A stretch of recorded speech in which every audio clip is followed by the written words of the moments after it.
Thursday the 1st of December and welcome to From the South. We start off in Peru with updated information on the crash of the Lamia Airlines Flight 2933. Leaked communications by the pilot reveal he had radioed in that the plane was running out of fuel and in an emergency. Officials confirm the plane had no fuel when it crashed. Newly released video here shows team members of Brazil's football team on the plane. They're on their way to Colombia to play a cup final. In total, 71 people died in the crash, leaving 6 survivors. A mall fire that killed 4 people just before the APEC Global Trade Summit in Peru may have been intentionally set. That's according to authorities. The government of Pedro Pablo Kuczynski had initially ruled out any foul play. However, the Interior Ministry said in a statement this week that it had received pictures and video of a man on the scene when the fire started. They have offered an award of over $4,000 for any information. The ashes of Cuba's former president Fidel Castro is still on its Caravan of Freedom tour across the island. On Thursday night, the remains were taken to the mausoleum of Ernesto Che Guevara, Fidel's friend and fellow freedom fighter. The two fought together in the 60s against US-led invasions and interventions. The Caravan of Freedom is taking the reverse route of the victory tour that Castro took to celebrate his victory over dictator Batista in 1959. Nations across the world plan to combat climate change with or without national government support.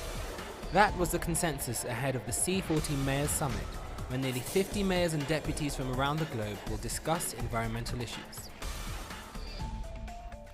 Russia has proposed the use of 4 humanitarian corridors to evacuate wounded civilians from eastern Aleppo. The announcement was made during a joint press conference in Geneva with UN Special Envoy for Syria, Staffan de Mistura, and Special Advisor to the UN Special Envoy for Syria, Jan Egeland. Russian President Vladimir Putin reiterated during his annual Federal Assembly address that his government is willing to cooperate with US President-elect Donald Trump. Putin added both countries have a shared responsibility to ensure international security. Ukraine began 2 days of missile tests near Crimea, a move that has angered Russia. This has put Russia's air defense forces on high alert and warships have been deployed in the Black Sea. The disagreement marked a fresh escalation in tensions between the neighbours and one-time allies. A brand new 400-bed reception centre for refugees was opened in November in the north of Paris. The inflatable bubble was designed by a German architect and offers single men a temporary refuge for up to 10 days until French authorities find them a more permanent solution. Crown Prince Maha Vajiralongkorn is now Thailand's new king. This is after he accepted an invitation from Parliament to succeed his father, King Bhumibol Adulyadej. The beloved king, who was regarded as a pillar of stability, died in October.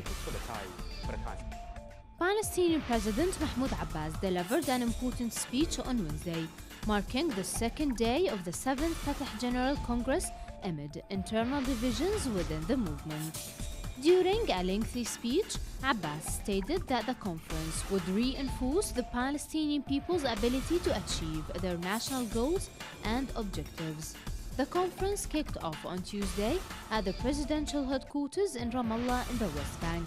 About 1,400 participants from the Gaza Strip, the West Bank, and the diaspora anonymously re-elected President Abbas as chairman of the Fatah Party for the next 5 years. During the 5-day event, the Congress will elect 23 members of the Central Committee, the decision-making body of Fatah, and another 132 members for the Revolutionary Council. President Abbas' speech was comprehensive. It reviewed the injustice that befell on Palestine throughout history. It also reviewed how the Israelis manipulated the Palestinians during negotiations in recent years. However, there was nothing special about that speech. It was the usual repeated standard speech. The last and 6th Fatah Congress was held in August 2009, 2 decades after the 1989 Congress. Contrary to speculations, the re-election of President Abbas was a fresh blow to his opponents. Moreover, the conference is expected to empower Mr. Abbas's control of Fatah Party and lock out his rival Mohammed Dahalan, whom Abbas himself expelled from Fatah over criminal allegation in 2012. Nuhara Zintrisu TV, Palestine. The city of Medellin is in the process of organizing and preparing to send home the victims of the doomed plane crash that killed most of a Brazilian soccer team. The bodies are being embalmed and prepared for transport by military aircraft back to Brazil. More on these and other stories on our website telesurtv.net/English.